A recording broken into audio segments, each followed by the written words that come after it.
नमस्कार केमन आছেন सबाई सौभाग्य प्राप्ति चैनेले आपनादेर सकलके आरो एकबार अनेक अनेक स्वागत।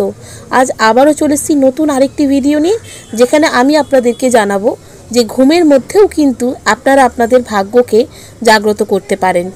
किभाबे सेटी करबेन सेई उपायटी विस्तारित এই ভিডিওর মাধ্যমে আপনাদের কাছে তুলে ধরব। তার আগে অবশ্যই বলে রাখি বন্ধুরা, আমার চ্যানেলটিকে লাইক করবেন, ভালো লাগলে বন্ধুদের সাথে শেয়ার করবেন। এই সংক্রান্ত কোনো জিজ্ঞাসা থাকলে অবশ্যই কমেন্ট বক্সে এসে জিজ্ঞেস করতে পারেন। সাবস্ক্রাইব করে বেল বাটনটা প্রেস করে রাখবেন যাতে আমি যখনই নতুন কোনো ভিডিও দিই না কেন সেটা সরাসরি আপনার কাছে পৌঁছে যায়। তো চলুন বন্ধুরা ভিডিওটা শুরু করি।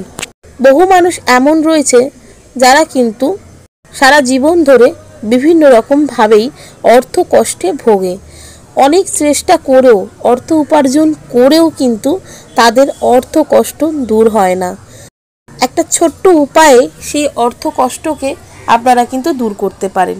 এই উপায়টি একটানা 28 দিন আপনাদেরকে করতে হবে। একদিনও কিন্তু স্কিপ করলে চলবে না। আর যেরকম ভাবে বলা হবে ঠিক সেইভাবেই কিন্তু সম্পূর্ণ নিয়ম মেনে আপনারা যদি করতে পারেন তাহলে কিন্তু এই উপায়টি অর্থাৎ এই প্রতিকারটির আপনারা সঠিক ফলই পাবেন। প্রতিকারটি করতে গেলে যেটি করতে হবে সেটা হচ্ছে রাতের বেলা অনেকে মানুষ আছে যারা খাওয়া দাওয়ার পর সেই খাওয়া কাপড়েই কিন্তু ঘুমোতে চলে যায়।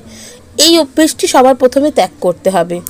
খাওয়া দাওয়া করার পর সেই কাপড় ছেড়ে একটা পরিষ্কার পরিচ্ছন্ন কাপড় পরে নিলেন এবং নিজের পা দুটোকে ভীষণ ভালোভাবে পরিষ্কার করে নিতে হবে।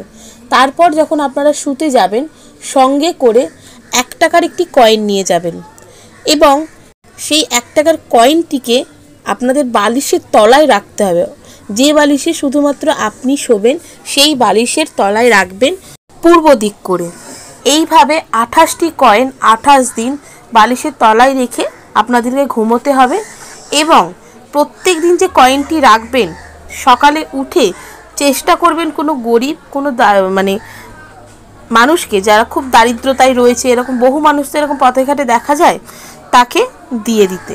কাছের কোনো মন্দিরেও সেই 1 টাকাটি দিয়ে দিতে পারেন এবং সেখানে কিন্তু আপনাদের মনে মনেই কামনাটি করতে হবে যাতে আমাদের অর্থ কষ্ট অর্থাৎ দারিদ্রতাটা যাতে দূর হয় সেটির। এই উপায়টি একটানা 28 দিন আপনারা করে দেখতে পারেন। আস্তে আস্তে আপনাদের অর্থ কষ্ট দূর হবে। তো কেমন লাগলো বন্ধুরা আমার এই ভিডিওটা অবশ্যই আমাকে কমেন্ট করে জানাবেন। সুস্থ থাকবেন, ভালো থাকবেন, দেখা হবে নতুন আরেকটি ভিডিওতে।